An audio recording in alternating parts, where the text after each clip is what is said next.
Orton's a pretty good character. I mean, all four characters you're showing at E3.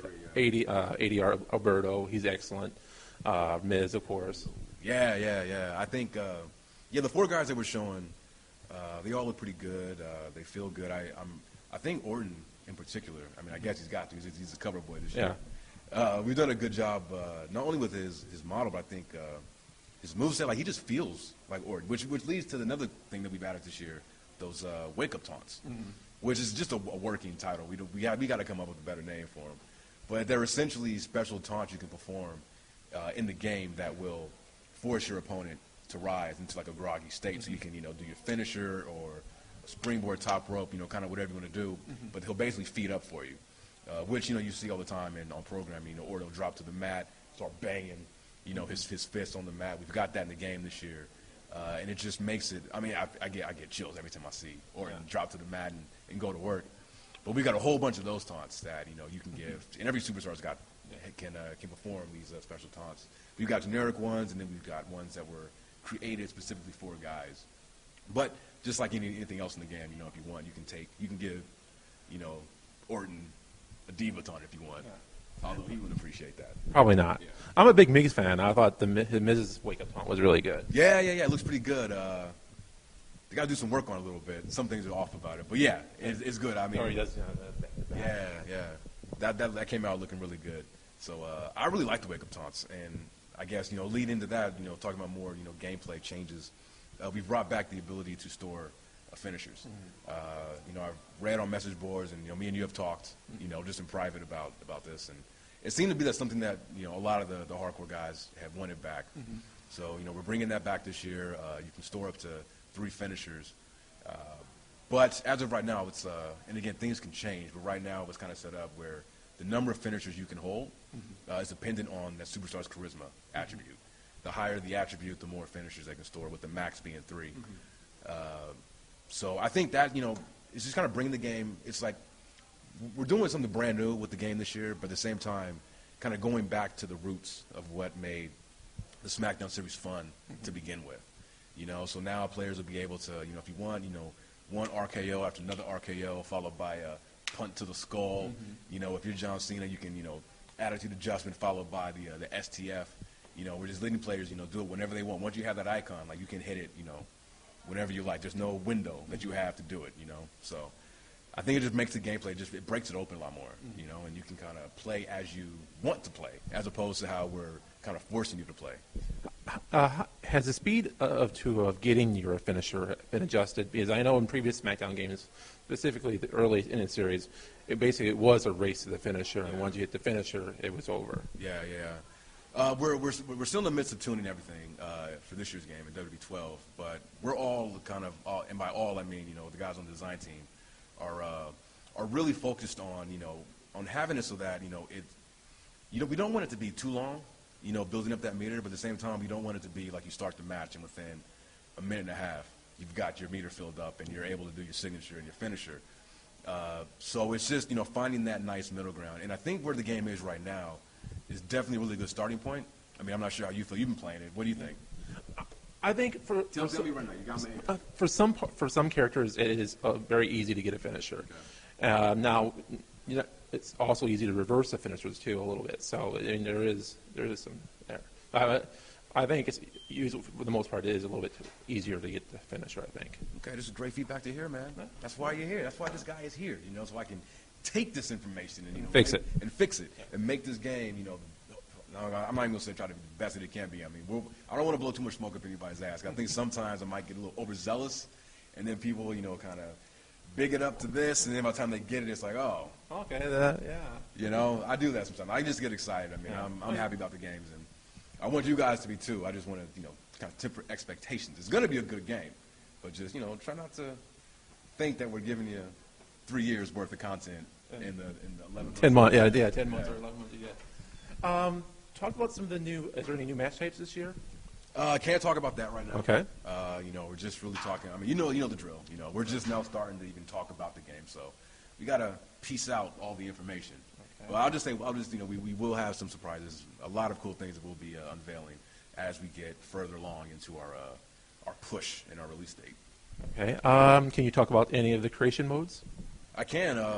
We've got, like I said, I mentioned earlier, we've got some new ones that will be debuting. Can't say what those are, but all the creation modes that we've had in the past, of course, back Creator Superstar. I know a lot of people were kind of upset. I'm not sure if people on your message boards, but I've read some places about the transparency issue and not being able to have that. That's back. I confirmed that it was yesterday. I booted up a build and just to make sure, because I knew you guys were coming. Yeah. So anybody who was upset about the lack of transparency on tattoos or whatnot, fear not. That stuff's back in the game. New parts, of course, for Creator Superstar. Credit entrance, all that stuff that you would expect is back. Leading back to the whole bigger aspect of our game. How about Superstar Threads? Have there been any improvements to that? There have been some improvements to Superstar Threads. Can't really talk too much about it without spoiling roster stuff, but yeah, there's been some cool things. But again, I'm not gonna say it's fundamentally radically different. More options, maybe? There will be a couple more options. Okay. Like I said, for our creative modes, we're definitely saving the best for those new modes that we're debuting. And by best, I mean you'll see the most amount of, obviously new content because they're new. But that was our emphasis this year, Tell us about how the new engines, how that's changed the game so much. Yeah, well, new engine, new technology is how I like Take it. your technology. It's how I like to describe it because people hear new engine, they think, and they expect something completely radically different. And we're bringing it different. But, you had mentioned it yesterday when we were all talking about how on the surface, of course, the game looks better, but it doesn't look radically different. But once you play it and once you see it in action, I think that's the true test, and that's how you can get a sense of wow, this is a lot more fluid, a lot more responsive. And our new tech that's powering the game this year is definitely helping that. The biggest change is that I think players will notice when they're actually playing it has to do with the animation blending. Things just kind of the action just blends a lot smoother together, and we've made a concentrated effort to eliminate, not mitigate, but eliminate a lot of the warping and character popping that occurs in the ring. So, like, for example, John Cena's at five-knuckle shuffle. Five-knuckle shuffle, yeah, how before you could be in the corner, trigger it, and your moves, both you and the defender, are warped into the middle of the ring. Like this year, we drew a line in the sand, and we said, no more of this. So I think when you play the game, I think, it's one of those things, like a subtle change when you're playing it, but you do pick up on the fact that, wow, this just looks so much more fluid and realistic. And that has a lot to do with it, So, like I said, the game looks beautiful. We got new cameras, new presentation to go along with it. But the true test is just getting that control in your hand and just playing it for yourself. That's what I think personally. So why the change from the right analog stick to the face buttons? Again, going back to our old kind of taking it back to its essence. We want to make the game more accessible, but at the same time not dumb it down or take away any functionalities that we've given in the past.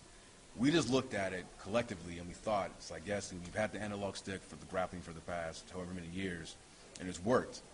But at the same time, it's not the most intuitive control scheme and I know probably the hardcore guys don't want to hear this for the newbies, but the thing is, we feel our games are fun, and we want the most amount of people to be able to, try out our games, whether they're, WWE fans, wrestling fans who have never played our game, or maybe have played in the past and have thought that, for whatever reason, it just got too kind of complicated. We wanted to just say, no, if you like wrestling, if you are a WWE fan, a ROH fan, a fan of sports entertainment, of wrestling, please come, give us a try. All of our main controls and actions are on the face buttons this year. I think it's just natural. Anybody who picks up a game for the first time, the first thing they do is start pressing those face buttons. I do it with any new game that I play. So I think that just makes the game that much more easier to just pick up and play and know that my grapples are on the A, my strikes are on the X, my Irish whip's on the B. And then not to say we don't use the right stick anymore, we still do. It's just not for grappling. You've been playing the game. Right now, the right stick's used for repositioning your opponent. Like if you're chain hold, you can flick it to go to another position. Use to pick guys up, turn them around. So left stick for navigation, right stick for opponent repositioning. Could that change before the final game, or is that pretty much set? I think it's pretty much set, but I mean, you know, we've been focus testing it, and you know, I mean, we'll see. But I think for right now, like a lot of people seem to be enjoying it, the change. So I think it's probably going to stick around.